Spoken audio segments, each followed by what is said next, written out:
मेरा नाम है मंतोष। चलिए, हमारे देश का जो सिस्टम है और जो यहाँ की सरकारें हैं और जो भ्रष्टाचार है, इस भ्रष्टाचार और सिस्टम में हमारी कई पीढ़ियाँ पिस चुकी है और आने वाली पीढ़ियाँ भी पिसती रहेगी। फिलहाल अभी जो नया मामला छाया हुआ है, अगर इस मामले को आप लोग सुनेंगे तो आप लोगों को आश्चर्य होगा। एक हमारे वीर कुंवर बाबू थे जो अंग्रेजों के खिलाफ लड़ाई लड़ते हुए उनके हाथ में जब गोली लगी तो वो अपने हाथ को काटकर नदी में बहा दिए थे। उसके बाद से अभी हालिया परिस्थिति में अररिया के, बिहार के अररिया डिस्ट्रिक्ट के एक बिमल मंडल है जो 2006 से करप्शन के यानी भ्रष्टाचार के खिलाफ लड़ाई लड़ते थे। अपने पंचायत में होने वाले भ्रष्टाचार के खिलाफ, मनरेगा में होने वाले भ्रष्टाचार के खिलाफ, जो इंदिरा आवास है उसमें भ्रष्टाचार के खिलाफ। लेकिन भ्रष्टाचार में वो कंप्लेन आवेदन पे आवेदन लिखते गए, लेकिन उसका निष्कर्ष कुछ भी नहीं निकला आज तक।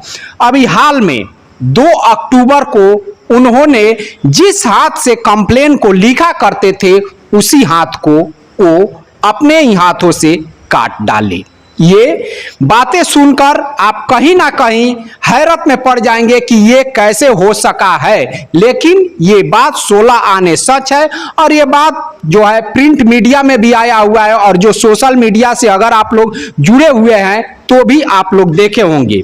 जो बिमल मंडल है वो अपने डिस्ट्रिक्ट से लेकर और मुख्यमंत्री से लेकर और प्रधानमंत्री तक कोई ऐसा शख्स नहीं है, कोई ऐसा अधिकारी नहीं है जिनके पास उन्होंने भ्रष्टाचार को उजागर करने के लिए या उस पे जांच करने के लिए पत्र नहीं लिखा हो। लेकिन जो नतीजा है वो कुछ भी नहीं निकला। बस नतीजा यही निकला कि बिमल मंडल हार थाक कर अपने उसी हाथ को काट लिए जिस हाथ से वो कंप्लेन लिखा करते थे।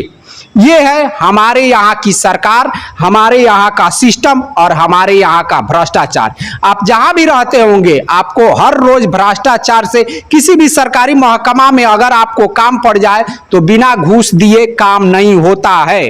अगर आप मान लीजिए कि कहीं भी कोई काम कराने के लिए जाते हैं, सड़क वगैरह में जो भी काम होते हैं उसमें 5% बीडीओ का है, 5% जेई का है, 5% एई का है, 5% ग्राम सेवक का है। ये बिल्कुल आम बात है और इसे सारे अधिकारी और सारे विधायक और सारे एमपी एमएलए जानते हैं, लेकिन इसके खिलाफ कोई कदम उठाने को तैयार नहीं है। हमारे मुख्यमंत्री, हमारे प्रधानमंत्री तक सभी लोग जानते हैं। हालांकि ये आए दिन भाषण तो इस तरह के देते रहते हैं कि नहीं हम भ्रष्टाचार के खिलाफ हैं, भ्रष्टाचार को मिटा देंगे, लेकिन कहीं ना कहीं राजनीति में आने के बाद उसी ढर्रे में ये लोग भी पूरी तरीके से ढल जाते हैं। और जो आम आदमी है ये भ्रष्टाचार में कहीं इंदिरा आवास में उसे पैसे देने पड़ते हैं, कहीं उसको आवास निवास बनवाना पड़ता है तो उसे पैसे देने पड़ते हैं। अगर मुखिया के पास जाता है तो वहां पे भी पैसा देना पड़ता है, ब्लॉक में जाता है वहां पे भी पैसा देना पड़ता है, राशन कार्ड बनता है उसमें भी पैसा। यानी भ्रष्टाचार में पूरी तरीके से लिप्त है हमारा ये देश और हमारा ये बिहार, और इससे उग्रीन होते हुए भी फिलहाल की परिस्थिति में नजर नहीं आ रहा है जो हमारे यहाँ की सिस्टम है। चलिए, अब हम लोग बातें करने के लिए कर देते हैं, आप लोगों को जागरूक करने के लिए कर देते हैं, लेकिन नतीजा हम लोगों से भी कुछ निकलता नहीं है। वैसे एक बार हम आप लोगों को जागरूक करने के लिए बता देते हैं कि इस तरह का मामला है और ये मामला कितना जघन्य है। ये आप लोग देख सकते हैं कि एक व्यक्ति जो है वो करप्शन के खिलाफ लड़ते लड़ते और अपना जो पंजा है वो पूरी तरीके से काट लेता है। और वहां पे एक बहुत ही जागृत पत्रकार है सोशल मीडिया के, वो है मनीष कश्यप।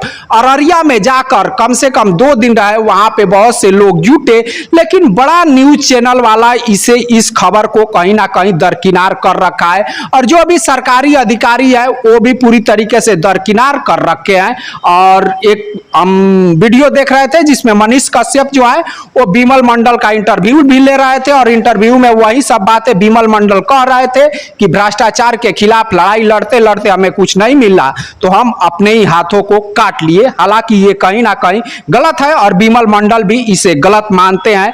लेकिन यहाँ पे हमारे साथ कुछ लोग बैठे हुए हैं, यहाँ पे तिवारी जी हैं, उपेंद्र तिवारी जी, और यहाँ पे केवी चा हैं। हम इन लोगों से कुछ बातचीत कर लेते हैं। जो मामला है वो पूरी तरीके से आप समझ चुके हैं, क्या कहेंगे इस पूरे मामले पे? देखिए, सबसे पहले जी आपके दर्शकों को दीपावली एवं छठ की शुभकामना। और इस शुभकामना के संग बोले हैं कि जगिए, जगिए एक बार।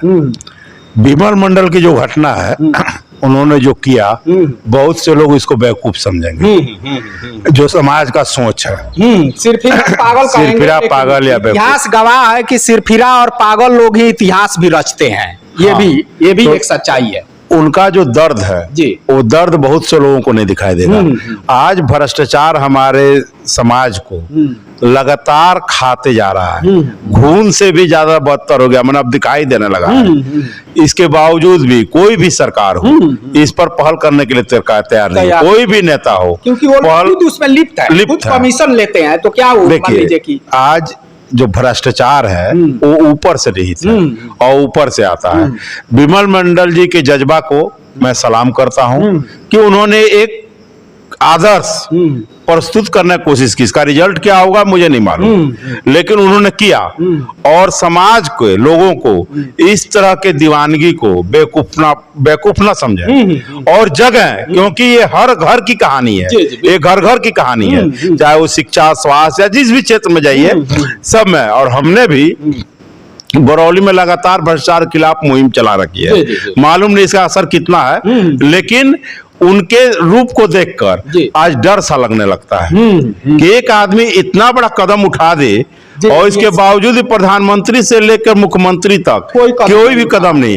और खासकर मैं बड़े चैनल को बोलूंगा कि वो तो बिके हुए हैं, उनको अपना टीआरपी से कोई मतलब, इसको किसी भी तरह से, हालांकि प्रिंट मीडिया जो लोकल वहां के प्रिंट मीडिया वाले हैं वो इस न्यूज को कवर किया है, लेकिन जो बड़े न्यूज चैनल वाले हैं वो इसको तरजीह नहीं दिया है। मंतोष जी कि बड़े खुशी की बात है, आज सोशल मीडिया का युग आ गया और आप लोग जैसे मीडिया वालों से ही ये सब कुछ नॉलेज मालूम होता है और कुछ प्रिंट मीडिया से।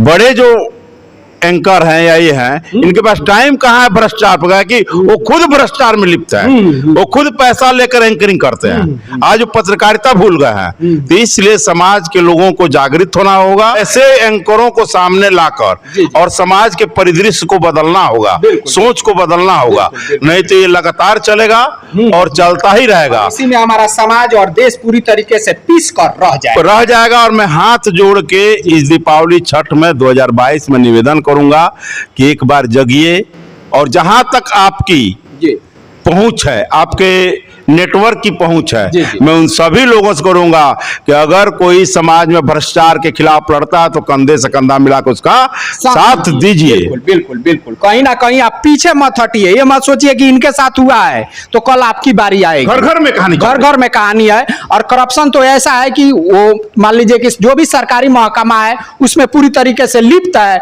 आप गए, अपना काम निकाल लिए, पैसा वैसा देकर, अब सोचते हैं कि चलो कल उसकी बारी है। तो चलिए, यहाँ पे हमारे केवी चा हैं, बोलिए क्या कहेंगे इस पूरे विषय को लेकर? देखिए, विमल मंडल जो है, विमल मंडल ने क्या किया? विमल मंडल ने यही किया कि आईना दिखाया अंधों के शहर में। जनता जगी नहीं वहाँ की, लोगों को जगना चाहिए था। क्या लोग जब बलिदान करेंगे, गर्दन काटेंगे, तब सरकार और जनता जगेगी? मैं इससे मुझे क्षोभ होती है।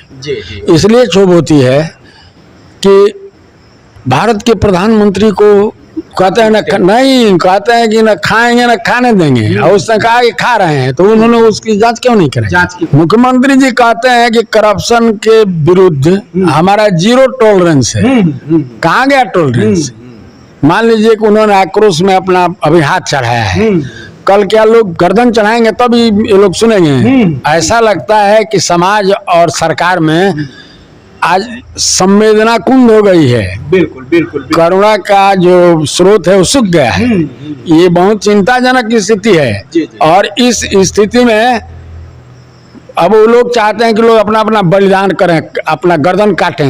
गर्दन जब काटेंगे तब वो सुनेंगे।